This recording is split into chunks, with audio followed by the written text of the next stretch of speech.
नमस्कार दोस्तों, veterans academy के यूट्यूब चैनल में आप सभी का बहुत बहुत स्वागत करता हूं। दोस्तों, जैसे कि आप सब जानते हैं कि हिमाचल में टेट एग्ज़ाम का दौर चल रहा है और इस टेट एग्ज़ाम के दौर में हमने अभी जो है आर्ट्स विषय पे जो पेपर आया था उस पे, साथ में नॉन मेडिकल एग्ज़ाम पे भी हमने डिस्कस किया था कि क्वेश्चन कैसा आया है, उसके आंसर क्या रहेंगे और उनको डिस्कस भी किया था। दोस्तों, 29 तारीख इवनिंग शिफ्ट में मेडिकल वालों का जो पेपर हुआ था, आज हम उस पेपर पे डिस्कस करेंगे।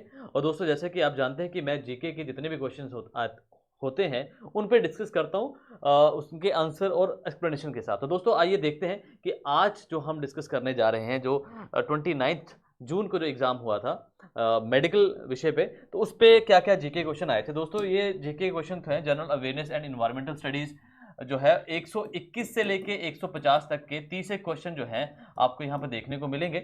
और इन जो क्वेश्चंस पे आप क्रॉस चेक करिएगा कि आपके क्वेश्चन कितने सही हैं। ठीक है दोस्तों, अगर कोई किसी तरह का आपके कोई क्वेश्चन है मन में या कोई डाउट होता है आंसर के बारे में, तो प्लीज़ आप मुझे कमेंट पे या कॉल या मैसेज पे भी बता सकते हैं। तो चलिए दोस्तों, चेक करते हैं एग्जाम किस तरह से आया था, कैसे कैसे क्वेश्चन आए थे। तो देखिए, सबसे पहले सुकेत सत्याग्रह पे क्वेश्चन आ रखा है।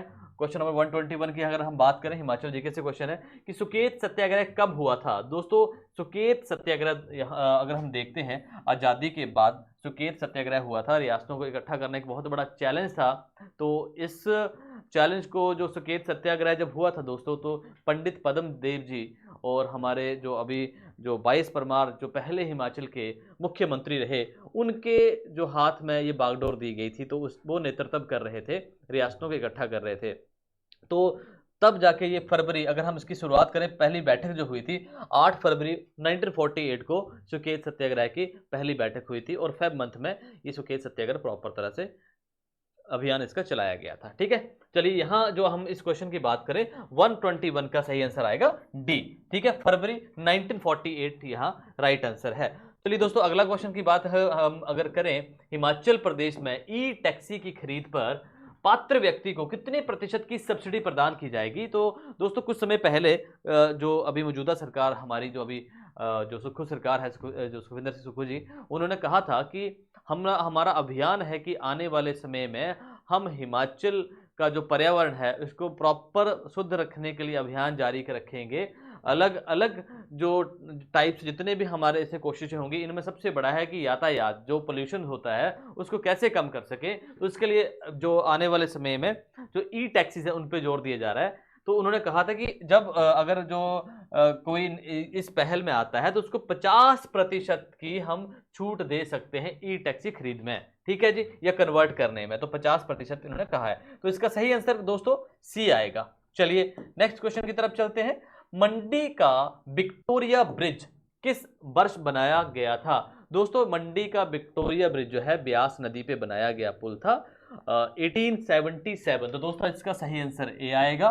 और ये ऐतिहासिक विक्टोरिया पुल है और ये महारानी विक्टोरिया के नाम पे रखा गया। जब ब्रिटेन में जो महारानी विक्टोरिया और हमारे यहाँ पे जो अंग्रेजों का राज था, एक तरह से कह सकते हैं, तो हमारे मंडी के उस में जो राजा विजय सेन थे, उन्होंने इस पुल का निर्माण करवाया था। माना जाता था उनको कोई गिफ्ट मिली थी कार, तो कार को अपने राज्य तक पहुंचाने के लिए उन्होंने अंग्रेजों की मदद से एक पुल बनाया था। उस समय तकरीबन 1 लाख तक की इस पुल को बनाने की कॉस्ट आई थी। अब मंडी शहर में इसके साथ, क्योंकि ये काफ़ी पुराना 140 प्लस ईयर इसके उम्र हो चुकी है, तो इसके साथ क्षतिग्रस्त काफ़ी हो रखा था, तो बड़े वाहनों की आवाजाही यहाँ पे हो नहीं सकती थी। तो अभी नए पुल का निर्माण कर दिया गया है, सरदार वल्लभ भाई पटेल जी के नाम से वो पुल का निर्माण किया गया है। ठीक है दोस्तों, तो सही आंसर आ गया 1877। चलिए नेक्स्ट क्वेश्चन पे हम बात करते हैं। हिमाचल प्रदेश के विकास ठाकुर किस खेल से संबंधित हैं। दोस्तों, विकास ठाकुर की अगर हम बात करें, इन्होंने हिमाचल का नाम राष्ट्रीय अंतर्राष्ट्रीय स्तर पर काफ़ी ऊंचा किया है। हमीरपुर के बेसिकली रहने वाले, और वेट लिफ्टिंग इनका जो स्पोर्ट है, इसमें उन्होंने काफ़ी बड़ा नाम कमाया है। अभी हाल ही में सिंगापुर में जब जो भारोत्तोलन हुआ था, वहाँ पे तो उन्होंने गोल्ड मेडल जीता है। इससे पहले भी उन्होंने जो कॉमनवेल्थ में 2014-18 में भी जो पदक जीते हैं। ठीक है जी, तो इसका सही आंसर आ गया डी। चलिए नेक्स्ट बात करते हैं। वर्तमान में हिमाचल प्रदेश के शिक्षा मंत्री कौन है।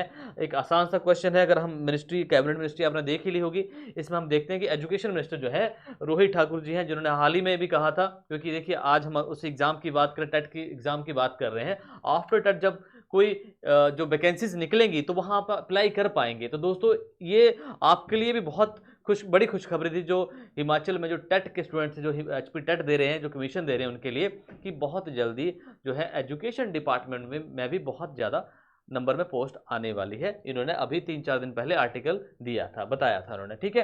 तो दोस्तों रोहित ठाकुर जो है एक सही आंसर आएगा इसका 125 का।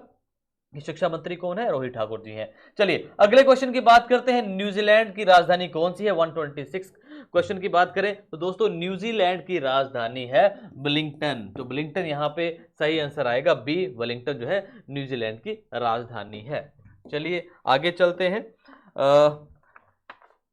क्वेश्चन नंबर 127, वर्तमान में हिमाचल प्रदेश के एडवोकेट जनरल कौन है? एडवोकेट जनरल की अगर हम बात करें तो अभी कौन है, तो इसका सही आंसर दोस्तों बी, अशोक कुमार जो है एडवोकेट जनरल हिमाचल है।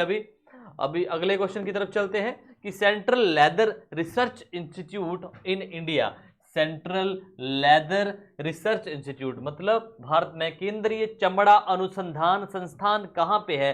तो दोस्तों इसका सही आंसर है सी, चेन्नई तमिलनाडु। और ये कब बना था? सबसे पहले जब स्टार्ट हुआ था तो ये हुआ था 24 अप्रैल 1948, ठीक है। इस डेट को इसका फाउंडेशन हुआ था, ठीक है जी। अगले क्वेश्चन की तरफ चलते हैं 129।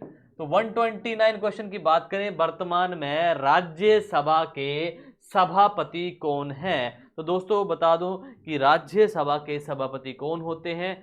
जो इंडिया की अगर हम बात कर रहे हैं तो वही हमारे इंडिया के वाइस प्रेसिडेंट जो हैं, उपराष्ट्रपति कौन है? अभी दोस्तों जगदीप धनखड़ जी, बीजेपी से संबंधित हैं, राजस्थान का बेस है, ठीक है। और इससे पहले जो जगदीप धनखड़ भी क्यों फेमस थे कि बंगाल में वो जो है जो गवर्नर की पोजीशन पे थे तो वहाँ पे सुर्खियों में रहते थे। तो इन्हीं को अभी जो है जो वाइस प्रेसिडेंट बनाया गया है। तो दोस्तों जगदीप धनखड़ ये राइट आंसर रहेगा। अगर हम बात करते हैं यहाँ पे लोकसभा का अगर क्वेश्चन आता है तो भाई ओम बिरला यहाँ पे लिखते हैं, ठीक है। इसलिए कंफ्यूजन नहीं होनी चाहिए, बता दूं आपको मैं, ठीक है। चलिए नेक्स्ट क्वेश्चन की तरफ चलते हैं। भारत के सर्वोच्च न्यायालय के 50वें मुख्य न्यायाधीश कौन है? Chief justice of India supreme court के कौन है भाई इस टाइम पे? 50वें हैं और है ए जस्टिस DY चंद्रचूड़ जी, ठीक हाँ, दया धनंजय वाई चंद्रचूड़ जो है वो इस समय भारत के जो चीफ जस्टिस हैं सुप्रीम कोर्ट के। 9 नवंबर 2022 को इन्होंने कार्यभार संभाला था, ठीक है। काफी सुर्खियों में रहते हैं, काफी बोल्ड डिसीजन ले रहे हैं आजकल, ठीक है जी। इसके आगे 131वें क्वेश्चन की तरफ चलते हैं दोस्तों। संयुक्त राष्ट्र दिवस यूएनओ के से अगर यूनाइटेड नेशन की तरफ से देखें दोस्तों, हमने देखा कि पहले भी पिछले एग्जाम की अगर हम बात करें, ठीक है, तो आर्ट्स वाले में तो वहाँ पे भी यूएनओ से हमें क्वेश्चन देखने को मिले थे 2, और आज के इस पेपर में भी यूएन के जो क्वेश्चन देखने को मिल रहा है यहाँ पे। तो यहाँ पे देखिए जो क्वेश्चन इसका आएगा सही आंसर बी आएगा। 24 अक्टूबर हम सब जानते हैं 1945 को, ठीक है, फाउंडेशन हुआ था यूएनओ का, और उसी दिन को संयुक्त राष्ट्र दिवस के रूप में मनाया जाता है हर साल, ठीक है। तो राइट आंसर बी आ गया। चलिए अगले क्वेश्चन की तरफ चलते हैं। 132 किलिमंजारो ज्वालामुखी किस महाद्वीप में स्थित है? किलिमंजारो जो है किस महाद्वीप में है? तो आपका जो ये राइट आंसर है अफ्रीका जो है कॉन्टिनेंट है, यहाँ पे किलिमंजारो ज्वालामुखी देखने को मिलेगा, ठीक है। नेक्स्ट क्वेश्चन की तरफ चलते हैं। बिजली के बल्ब में कौन सी गैस इस्तेमाल की जाती है? इजी क्वेश्चन है। क्वेश्चन नंबर 133 का सही आंसर नाइट्रोजन ए। अगर 134 की तरफ चलते हैं दोस्तों, बिग बियर एक उदाहरण है किसका? ठीक है, ये है नक्षत्र मंडल का, सी इसका राइट आंसर आएगा। कॉन्स्टलेशन जो है इसका राइट आंसर सी आएगा। इसके आगे चलते हैं। क्वेश्चन नंबर 135, अंतर्राष्ट्रीय मानवाधिकार दिवस कब मनाया जाता है? When is the international human rights day celebrate? ये कब मनाया जाता है दोस्तों? 10 दिसंबर को।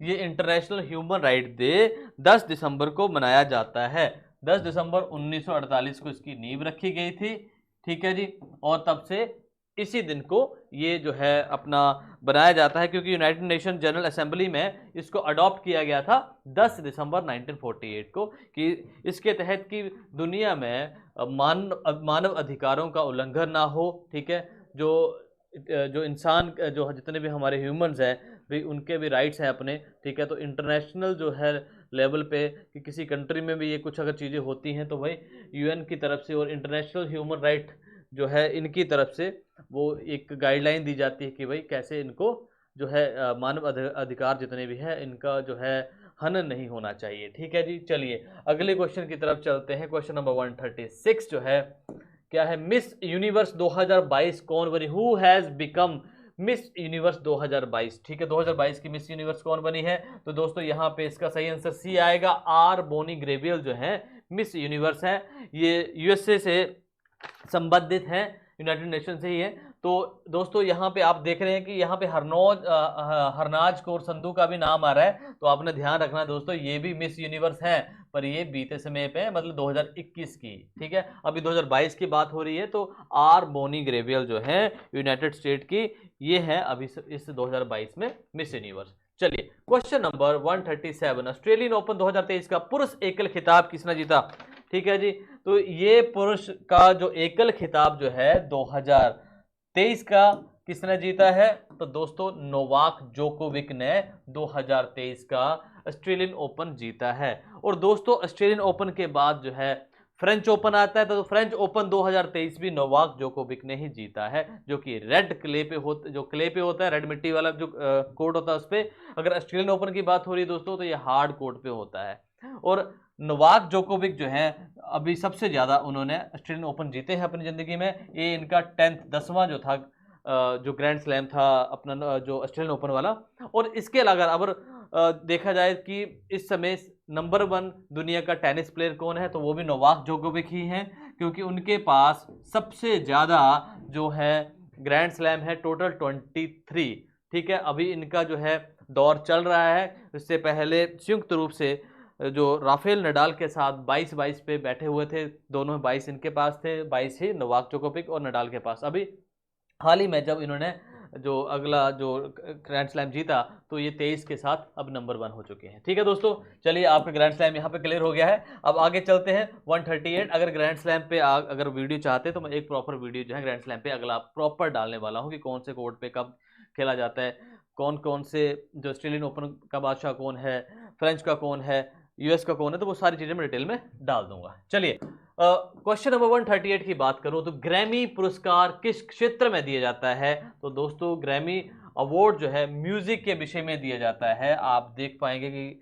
जैसे ग्रैमी जो है आप एक तरह का वो जो साउंड सिस्टम है, तो कि उसी के नाम पे रखा गया है ग्रैमी अवार्ड। तो ये संगीत के ऊपर जो है आपका ये अवार्ड जो है दिया जाता है दोस्तों। इसकी शुरुआत जो है 1958 से हुई थी, ठीक है जी। चलिए अगले क्वेश्चन की तरफ चलते हैं। क्वेश्चन नंबर 139, उजग जामा किस जिले का पारंपरिक लोक नृत्य है दोस्तों। ये हिमाचल जीके से क्वेश्चन संबंधित है। ये कुल्लू, इसका सही आंसर कुल्लू आएगा। उजग जामा जो है कुल्लू का जो है फोक डांस है, ठीक है जी। चलिए इससे अगला क्वेश्चन आ गया लेडी ऑफ केलोंग, ये भी हिमाचल जीके से संबंधित क्वेश्चन आ गया। लेडी ऑफ केलोंग जो है ये क्या है, तो ये दोस्तों एक ग्लेशियर है। अगर केलोंग से आप इसको देखते हैं इस ग्लेशियर की तरफ तो ऐसा लगता है कि एक लेडी की जो है छवि सी आपको देखने को मिलेगी इस ग्लेशियर में। तो इसी से प्रेरित होके ये नाम 1856 में रखा गया था। एक जर्मन लेडी थी, उन्हीं के द्वारा रखा गया था। वो जो है एक लेखक भी हैं और साथ में वो जैसे यात्री भी थी, तो उन्होंने ये नाम रखा था लेडी अलीजा ने, ठीक है। लेडी अलीजा ने ये नाम दिया था लेडी ऑफ केलोंग, तो इन्हीं के नाम से लेडी ऑफ केलोंग एक ग्लेशियर रखा गया है, ठीक है दोस्तों। चलिए 141 की तरफ चलते हैं। क्वेश्चन 141 कि निम्नलिखित में से किस पर्वत श्रृंखला पर डोडा बेटा शिखर स्थित है, ठीक है।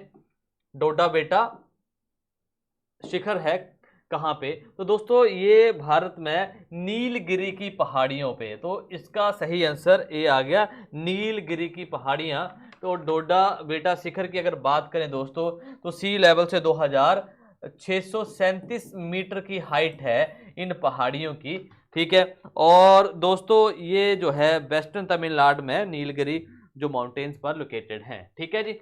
चलिए नेक्स्ट क्वेश्चन की तरफ चलते हैं। 142, भारत में मौलिक अधिकारों का संरक्षक कौन है? Who is the guardian of fundamental rights in India? तो दोस्तों इसका सही आंसर आएगा सी, सुप्रीम कोर्ट जो है उसके द्वारा मौलिक अधिकारों का संरक्षण जो कहा जाता है।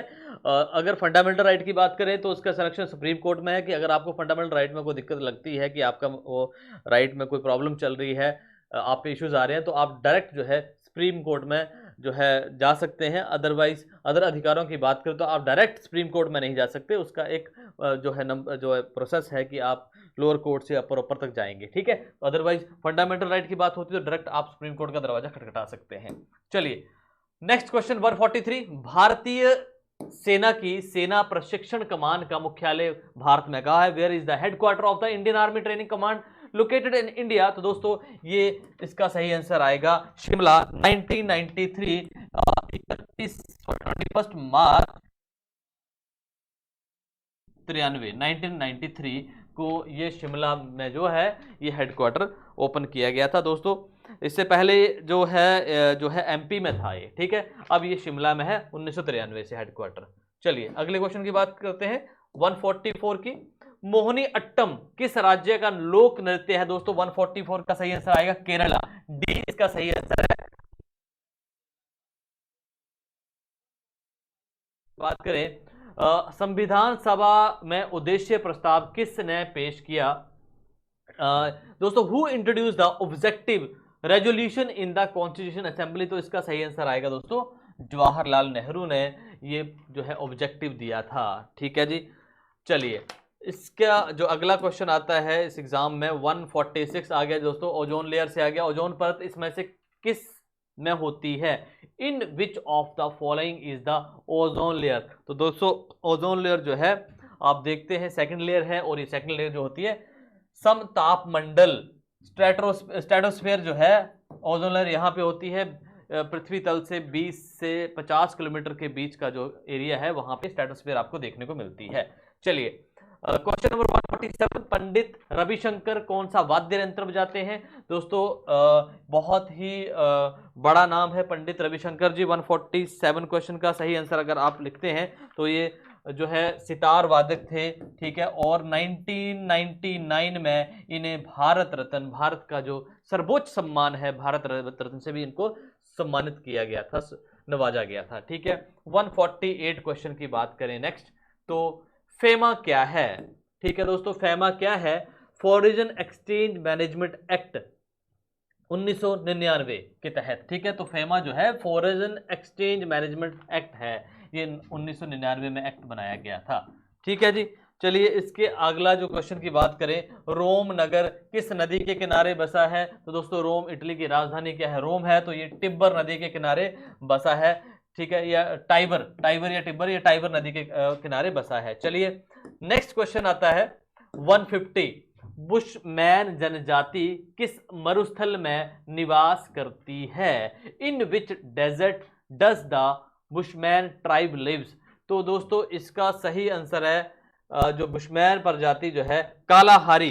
जी हाँ दोस्तों, बी इसका सही आंसर आएगा 150 का। कालाहारी जो है जो मरुस्थल है वहां पे दोस्तों ये बुशमैन प्रजाति जो पाई जाती है। दोस्तों कालाहारी जो मरुस्थल है ये साउथ अफ्रीका का एक पार्ट है, और दोस्तों यहाँ पे जो जनजीवन थोड़ा टफ है क्योंकि यहाँ पे पानी जो है इस सतह पर बहुत ही रेयर देखने को मिलता है। तो यहाँ पे जो जनजाति है बुशमैन जनजाति यहाँ पे पाई जाती है। दोस्तों ये था आज के एग्जाम के जितने भी क्वेश्चन है जो मैंने डिस्कस किए। होप सो आपको काफ़ी कुछ यहाँ पे जो है चीज़ें क्लियर हुई होंगी आपकी। दोस्तों बता दूं जैसे अभी जो एग्ज़ाम चल रहे हैं आप देख रहे हैं एग्ज़ाम का लेवल किस तरीके से है। तो अगर आप आगे आने वाले एग्ज़ाम्स की प्रेपरेशन करना चाहते हैं, जो चाहते हैं कि हम भी हिमाचल टेट या किसी और टेट के लिए या हिमाचल के अदर एग्ज़ाम के लिए जैसे पटवारी हो गया, पुलिस हो गया, जो अपकमिंग एग्ज़ाम आने वाले हैं या एजुकेशन के पेपर जो आने वाले हैं उनमें अगर आप जाना चाहते हैं दोस्तों, आप जानते हैं हिमाचल जीके का बहुत बड़ा पार्ट है, ठीक है। हिमाचल जीके के साथ अगर आप बैंकिंग सेक्टर में भी जाना चाहते हैं तो बैंकिंग में देखिए मैथ, रीजनिंग, इंग्लिश, जीके सब कुछ आता है। तो दोस्तों हमारे यहाँ फुल कोर्सेज की प्रेपरेशन होती है, मोहाली सेंटर में भी और हमारे कांगड़ा सेंटर में भी, दोनों ही जगह पे आपके ऑफलाइन स्पेशली बैच भी यहाँ पे होते हैं और ऑनलाइन के लिए लाइव प्लस रिकॉर्डेड बैच भी आपको प्रोवाइड किए जाते हैं। अगर किसी भी तरह की कोई आपको जानकारी चाहिए होगी दोस्तों तो आप कॉन्टैक्ट कर सकते हैं 7814643777, ये मेरा कॉन्टैक्ट नंबर है। अगर आपको लगता है किसी तरह से कोई आपको क्वेरीज पूछनी है, कोई क्वेश्चन है आपका, ये सलाह है कोई आपकी, ठीक है, आपको लगता है कि एग्जाम जो मैं करवा रहा हूँ इसमें कोई आपको डाउट है, तब भी इस नंबर में आप मुझसे बात कर सकते हैं। ठीक है दोस्तों, फिर अगले लेक्चर में फिर से मुलाकात होगी, तब तक के लिए जय हिंद, जय हिमाचल।